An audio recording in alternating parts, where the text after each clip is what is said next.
So, it's been a long road since we Batman fans wrapped up on the Arkham series. While Arkham Knight was supposed to be the last Arkham title by Rocksteady, it didn't stop rumors from freshly circulating around the gaming community. Apparently, the WB Montreal team wanted to take another crack at the bat with another entry in the Arkham franchise. These rumors were supposed to circulate around Damian Wayne being the lead character in this new solo title. Let's honestly forget how much of a little shit Damian can be, and let's move on down a trip to memory lane with WB Montreal themselves. Are they suited for the job of a task like this? It seems like the vocal population of fans are definitely split on such a premise like this after the release of the 2013 game Batman Arkham Origins.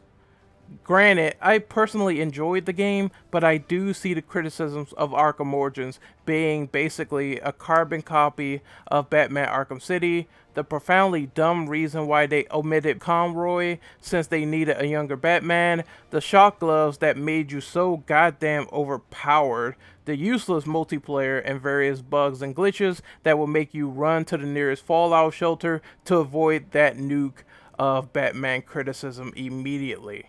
However, that's not to say that Arkham Origins is an ultimately terrible experience. That game has good merits behind it as well. It has Troy Baker as the Joker, and that was honestly a solid performance. It still has solid free flow combat, and it has a decent plot to follow, along with that epic Deathstroke boss. When you look at the bigger picture, Arkham Origins being this stand-in filler game where the blueprint is laid out from Arkham City to Origins, where it's just following in that design, is not really half bad. I mean, anyone basically will tell you that Arkham City is the mecca of the Arkham franchise. It's probably the best game in the series, so to have something mimic that is not really too bad. I think there was these expectations where people thought that Arkham Origins would be something more, and that's not to say that's not a valid criticism. I mean, I would want WB Montreal to expand on all the mechanics, make them refined, and do something different that warrants that purchase. At the same time, it wasn't really that bad of a game that people made it out to be. Of course, it had some bugs that weren't present in the Arkham City blueprint, and I'm sure that if they had enough time to iron out the bugs, Arkham Origins will be standing on its own in a much higher ranking over Arkham City.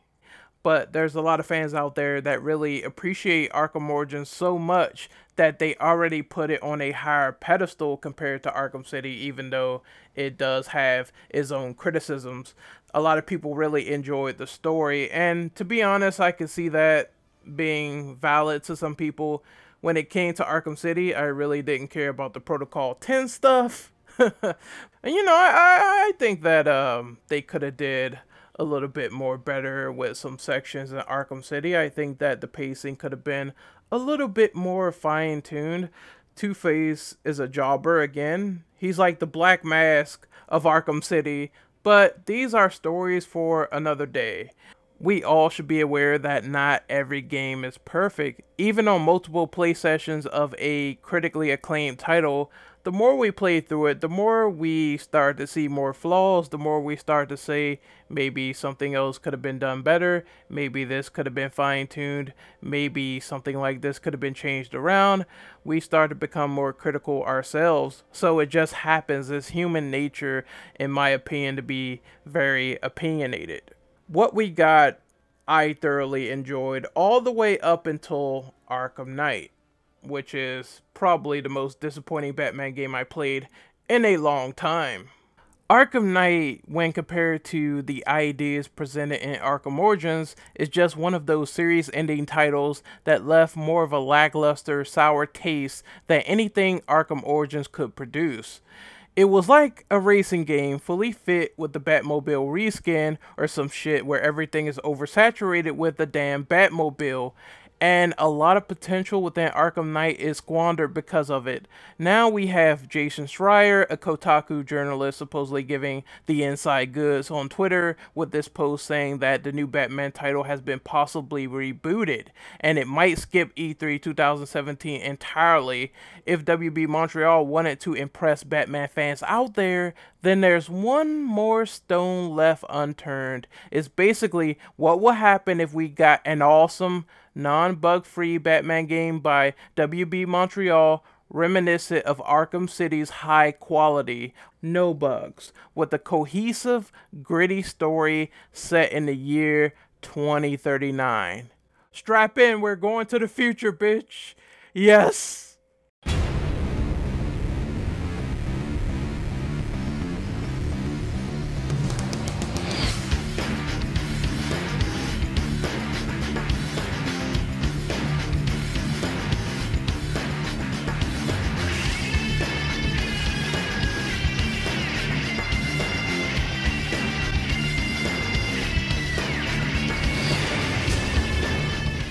This is where we pitch the idea of what fans want. Batman Beyond Arkham.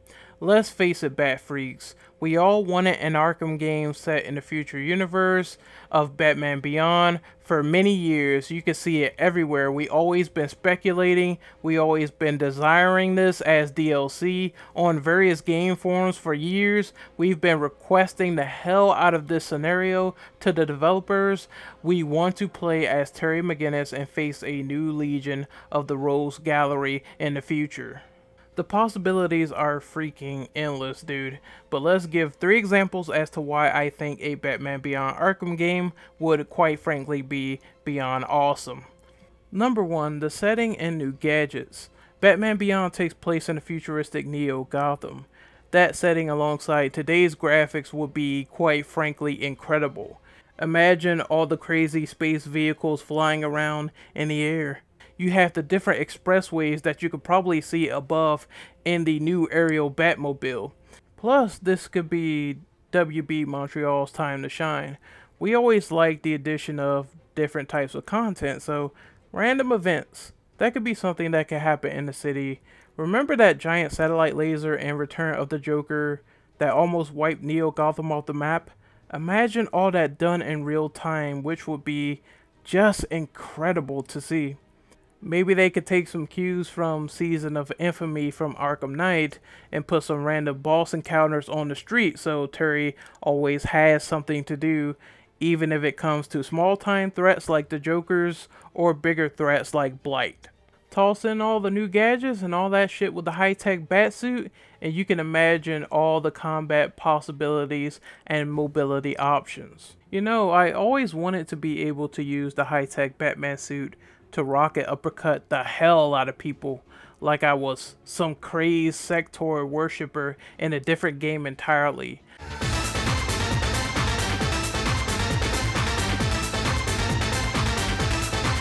The suit has it all, from this that could be fired out of Terry McGinnis' forearm, explosive and electric batarangs that can keep enemies off of you during a high combo multiplier, the retractable claws that could be used to do more damage in a beatdown combo, the bolas that could trap enemies for a while, and that badass trank gun in the Splicers episode that could probably be used to put enemies to sleep.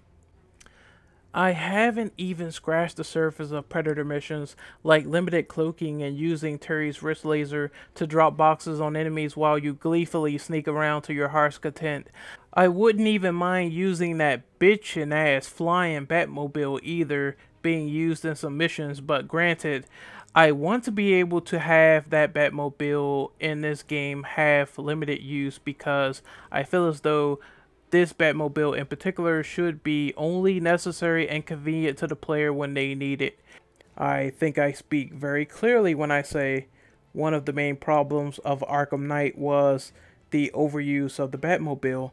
We don't want to have Solid Snake, the Batmobile edition, where this giant fucking tank is just scouting around and you have to sneak up behind other Predator vehicles, and it's being oversaturated and overutilized in every single mission. It's not fun.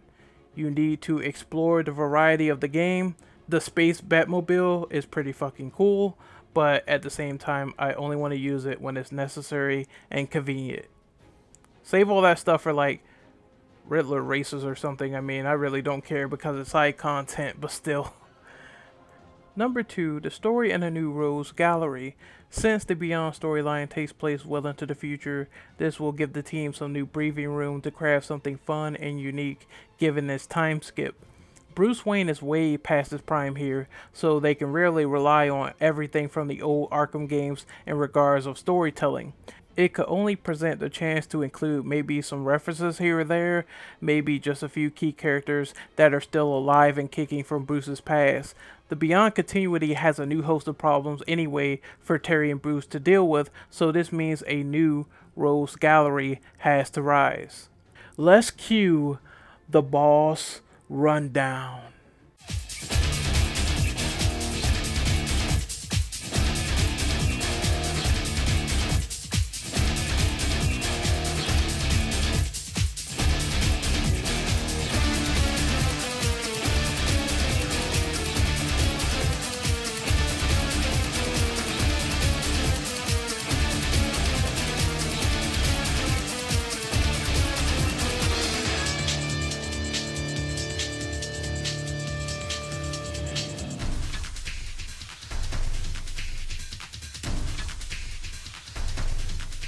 There's a gallery of freaks right here, front and center. I think Ink will be a surprisingly awesome boss fight, considering that she has a lot of shape-shifting abilities. She could use that to subdue her victims. I wouldn't mind Blight either, since the whole Wayne Powers scandal of corruption under his co-ownership would be one of the forefronts of the story. That could be a focal point of something that will happen in a Batman Beyond Arkham storyline, because it happened so early in the beginning of the show Batman Beyond. So that would be cool to have Blight as a boss. I mean, he's a walking skeleton of nuclear radiation, so in order to make that fight interesting, he has to be a boss that harms you if you get close. Oh yeah, man, how could I forget about Shriek as well? A boss where sound manipulation should be the key of beating him. Getting hit by Shriek will have the sound mute around you, forcing you to use other senses to find him. Darken the area a little bit, make it even harder. You can hire me right away, WB Montreal. No, I'm dead serious, really. Give me some money. Number 3, the impact of a new age of Batman. I think it's pretty obvious that this idea would leave a huge impact on the people who love Batman Beyond for years. I'd even argue that a lot more fans who love Batman Beyond's debut in the 2000s always felt this series should have more criteria involving that franchise that people really would enjoy. I'm glad that Batman Beyond has at least gotten a full animated movie, one average game, some comics, and a resolution in Justice League Unlimited. Though, if you're a fan of something, you obviously really want more, and Will Friedle and Kevin Conroy even voiced an awesome short for Batman Beyond that Darwin Cook, may he rest in peace, did a few years ago. I think that when it comes to the legacy of moving forward with Batman, we can see that video games has a lot to offer, and they can offer wonderful and fantastic opportunities, and I would love to see if something like this was done right, at least one more time. This is Renegade Operative signing off. Hopefully you guys really enjoyed my sway opinion piece on why I think that Batman Beyond deserves to get a Batman Beyond Arkham video game, and I hope this really comes true one of these days at least. I'm really praying for this, just like everyone else. So I'm gonna see you guys next time. Be sure to like, comment, subscribe, and I will check you out later. Take care.